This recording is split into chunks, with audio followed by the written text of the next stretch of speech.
The stranger sleeps outside. Ion owned a small electronics shop in a quiet town. He lived alone just above his shop. Every morning, he would wake up, open the shutters, sweep the front area, and get ready for another slow day. But one morning, something strange happened. There was a woman sleeping right outside his shop. She was lying on a thin blanket, near the wall, her head resting on a small bag. Her clothes were odd, not dirty, not clean, just unusual. Ion looked at her for a few seconds. Her hair was silver, not gray like an old person, but shiny silver like metal. Her skin was pale but smooth. She didn't look like anyone from the town. She woke up slowly, looked at him with calm blue eyes, then sat quietly. She didn't ask for food. She didn't beg for money. She just sat there all day. People passed by. Some looked at her. Some ignored her. A few whispered, "Who is she?" But nobody talked to her. Not even Ion. That night, she slept in the same place again. And then the next day, and the next. Every day she sat there. Every night, she slept in front of Ion's shop. She never went anywhere else. Never talked to anyone. Ion started to get curious. He would secretly watch her from the window above. She never moved much. She never looked scared. She just sat and watched the world quietly. One evening, after closing the shop, Ion tried to talk to her. "You okay?" he asked. She didn't reply. He brought her a cup of tea and placed it near her. Still no reply. She just stared at the tea, then slowly picked it up. She took a sip, then looked at him and gave a very small nod. Ion didn't know what to say. He waited a few moments, then went back inside. The next day he did the same. Tea. A few words. Silence. But slowly her eyes began to follow him more, like she was watching carefully, studying him. Ion noticed more strange things. She didn't seem to blink much. Her clothes never got dirty. Her small bag, which she kept close, never opened. And every night, when it was very cold, she didn't even shiver. One night, a storm came. Rain poured from the sky. Thunder roared. Lightning flashed across the town. Ion looked out the window, worried. She was still there, sitting in the rain, eyes open, staring at the sky. Then something strange happened. A lightning bolt hit a tree nearby, and in that flash, Ion saw her eyes glow. Just for a second. Bright blue light, not a reflection. Not normal. He stepped back from the window, heart racing. "What was that?" he whispered to himself. The next morning, he found her already dry. Her blanket had no water. The street was wet, but her side was completely dry. Ion tried to ignore it. Maybe he was imagining things. But deep inside, he knew this woman was not normal. He asked the neighbors, the shopkeepers, even the tea seller down the street. Nobody knew who she was. Nobody had seen her arrive. She had no ID, no name, no phone. "Maybe she's crazy," one man said. "Maybe she's a ghost," joked another. But Ion didn't laugh. He felt something different, something real, something important. Every night he watched her. Every day he brought her tea. Still she said nothing, just watched him with those calm blue eyes. Then one day she did something new. As he brought her tea, she spoke, her voice soft, almost like a whisper. "This place is peaceful." Ion stopped in his tracks. "What did you say?" She looked at him and repeated, "Peaceful. This place is peaceful." Her voice was not normal. It was clear but strange, like someone who learned English from a machine. Ion sat beside her. "Where are you from?" She didn't answer. "Why are you here?" No reply. He sighed. "You're not going to tell me, are you?" She looked at him with those glowing eyes. Not glowing from light, but from something inside. Then she said, "I am waiting." "For who?" "For you to open the door." Ion froze. His heart beat faster. She looked down again, silent. The wind blew softly. The street was quiet. Far away, a dog barked. Ion stood up, walked back into his shop, and locked the door. But he couldn't sleep that night. Her words echoed in his mind. "I am waiting for you to open the door." What did she mean? Why him? And what was she really waiting for? Outside, under the moonlight, The strange woman sat quietly, her silver hair shining, her blue eyes watching. And Ion knew this was just the beginning. Ion had never been afraid of people. He had lived alone for years, met all kinds of customers, and handled many strange situations. But that night he couldn't sleep, not because of fear, but because of one sentence. I am waiting for you to open the door. The words played in his mind like a broken song. He didn't understand what she meant. Why his door? Why was she waiting? Who was she, really? The night passed slowly. He looked out the window again. The strange woman was still there, sitting in the same spot, her silver hair dancing in the wind, eyes wide open. She never slept. She never looked tired. She just watched the stars like she knew them. By morning, Ion made a decision. He stood at the shop door, his hand on the lock. For a few seconds, he didn't move. Then, he unlocked it slowly and pulled it open. The woman didn't react. She didn't stand up or speak. Ion cleared his throat. You can come in, if you want. She turned her head slowly, as if the invitation was part of a larger plan. One she already knew. She picked up her small bag, stood up, and walked in without saying a word. Ion stepped aside. She looked around the shop, not like a customer, but like a traveler exploring an old place. Her fingers gently touched the gadgets. Old radios, speakers, tools, wires. Her expression was blank, but her eyes told a different story, like she was searching for something she had lost a long time ago. You, want tea again? Ion asked. She didn't answer, just walked slowly toward the back of the shop. There was an old table there with spare parts. She sat down calmly and placed her bag beside her. Then, after a long silence, she spoke. This world is behind. Ion raised an eyebrow. Behind what? She looked at him. Behind time. Behind knowledge. Ion tried to laugh. Are you a time traveler or something? She said nothing, just looked at a small old radio on the shelf. I found this shop because of its sound, she said softly. This machine. It called to me. Ion followed her gaze. That is broken. It doesn't work. She stood up and walked toward the radio. Her hand hovered above it for a second. Then, without touching it, the radio turned on. Ion jumped back. The radio started playing soft static, then clear music, an old Hindi song from the 1970s. But there's no power connected, Ion whispered. She looked at him. I don't need power. I use memory. Ion stared at her. He wanted to believe it was some trick. A battery. A hidden switch. Something logical. But inside he already knew. This wasn't a trick. This wasn't normal. He finally asked, What are you? She sat down again. Her voice became soft, almost human. I came from far. Farther than your moon. Farther than your thinking. Why here? Why this town? She pointed to the sky. I escaped. They followed me. I landed here because it was quiet, empty, peaceful. Who followed you? She looked at the window, as if expecting someone to appear any second. They collect things. Planets, people, knowledge, power. I ran with something they want. If they find me, they will take everything. They will erase this place. Ion felt a chill run down his spine. He didn't want to believe her. He wanted to believe she was just a crazy woman. Maybe sick. Maybe dreaming. But his heart knew. The way the radio turned on. The way her eyes glowed that stormy night. The way she never blinked. It was all real. What do you want from me? He asked. She looked at him with those deep blue eyes. I need time. Place to stay. A promise. Ion paused. He thought about his quiet life, his simple shop, his empty apartment upstairs. He should say no. But instead, he nodded slowly. I'll help you. For now. She smiled for the first time. A small, tired smile. Then she said, They are already near. We must hide before night. Who? The ones chasing you.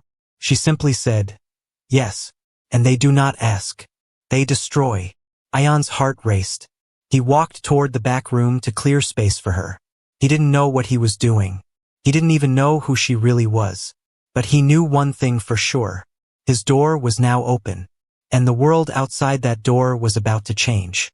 Ion thought he had seen everything strange already, but nothing prepared him for what he saw that night. The shop was locked from the inside, curtains drawn, lights off, just the soft hum of an old ceiling fan in the dark. The woman, still without a name, sat on the floor of the back room. Her bag sat beside her. She hadn't moved in hours. She didn't ask for food, didn't speak. Ion couldn't sit still. His mind was full of questions. But one question kept rising above the rest. What is she? Suddenly, she opened her eyes and said in a calm voice, "Do you want to know the truth now?" Ion looked at her. Yes. She nodded once, then reached into her bag. What she pulled out was not from this world. A small, black device, no bigger than a phone, with glowing blue veins running through it. It floated slightly above her palm. No strings, no batteries. It was alive, or something like it. "This is called a core mirror," she said. "It shows what's real and what's hidden." She placed it in front of him. "Touch it." Ion hesitated, then reached out and gently placed his finger on the device. In a flash, everything changed. The room disappeared. He was standing in a wide open sky, stars spinning all around him. The air felt heavy, like time itself had stopped. And right in front of him, she stood, glowing. Her face was the same, but her body had changed. Her skin was smooth silver, like liquid metal. Her eyes were shining galaxies. Her hair floated around her like light. She was not human, not even close. "I'm not from your earth," her voice echoed. "I was created, not born. My people made me to explore, to learn. But I saw too much." The scene shifted again. He saw cities floating in the clouds, machines walking like giants, and then fire, war, screams. "I ran," she said, "with the last piece of peace left in my world." Then suddenly he was back in the shop. He gasped, falling backward. The device dropped and hovered again near her hands. What did I just see?" he whispered. "My memory," she replied. Ion couldn't believe it. He had seen it, felt it, her truth, her past. "You're not lying," he said quietly. She shook her head. "No, but now you must choose. Help me or leave. There is no middle." Ion stood up slowly, his hands shaking. "Why me?" he asked. "Because your heart didn't run," she said. "Most humans are afraid of what they don't understand. But you opened the door." He stared at her, eyes full of fear, but also something else. Courage. "What are they?" "The ones chasing you." She looked out the window. "Collectors," she whispered. "They go from world to world, taking what they want. Energy, tech life. They don't ask. They erase." Ion swallowed hard. "Do they know you're here?" "They will soon. They can feel the core mirror when it's awake." Suddenly, outside the shop, a dog barked wildly. Then another. And then silence. Ion ran to the window and peeked out. Nothing. Just the empty street. But it didn't feel empty. "I think they've arrived," she said quietly. "We have one night. Maybe two." Ion turned to her. "What do they want from you?" "Not me," she said, placing the device back in her bag. "They want this. The core. It can shut down machines or entire planets." He stepped back. "Why would they need that?" "To sell to warlords. To control weak planets. To erase worlds like yours, clean and silent." Ion felt cold. He looked at her and whispered, "Can they be stopped?" She nodded. "Yes, but not by power. By trust. By choice." He didn't understand. Not fully. But he knew one thing. She needed help. And he couldn't let them take her or the core. "What do we do now?" he asked. She stood slowly. "We hide the core. We make a trap. And if they come, we show them what humans really are." Ion gave a half smile. "You trust me?" She finally said his name for the first time. "I trust you, Ion." At that moment, Ion realized something deep inside. This wasn't just about an alien woman. This was about his world, his people, his home. And for the first time in his simple life, he had a reason to fight. The air felt heavy that morning, not because of heat or wind. It was something else, something unseen. Ion stepped outside for just a moment. The street looked normal. Shops were opening. Kids were running to school. A milkman passed on his cycle, humming a tune. But deep inside, something didn't feel right. The woman, still without a real name, stood quietly in the back of the shop, near the circuit boards. Her eyes were closed, her fingers slowly moving above the core mirror, as if sending a silent signal to the air. Then she opened her eyes suddenly. "They're here." Ion turned. "What?" "They've entered your town. They're searching." "How do you know?" "I can feel the shift. Time bends around them." Ion didn't understand those words, but he trusted her. He closed the shutters of his shop, locked the door. Then the knock came. Not soft, not polite. 3 hard knocks. Boom, boom, boom. Ion's breath froze. He walked slowly toward the door and peeked through the hole. 3 people stood outside. Men in black suits, sunglasses, clean shoes. No dust, no bags, no smiles. They didn't belong here. One of them looked directly at the peephole, as if he knew Ion was watching. Then, without speaking, he placed a small metallic circle on the shop door. Stuck like a magnet. A red light began to blink. Ion stepped back. "What is that?" She came beside him. "A scanner. It will read life forms. They're checking how many people are inside." Ion panicked. "Will they find us?" "Not if we move." She grabbed his hand, her touch cold but calming, and led him to the basement, a small, dusty storage room under the shop. As they climbed down, Ion could hear a soft humming noise from above. The scanner was working. Inside the basement, the woman placed the core mirror against the wall. It glowed faintly. She whispered to it in a language Ion had never heard before, like a song made of electric sounds. Then the mirror pulsed, and everything in the basement went dark. Not normal dark, void.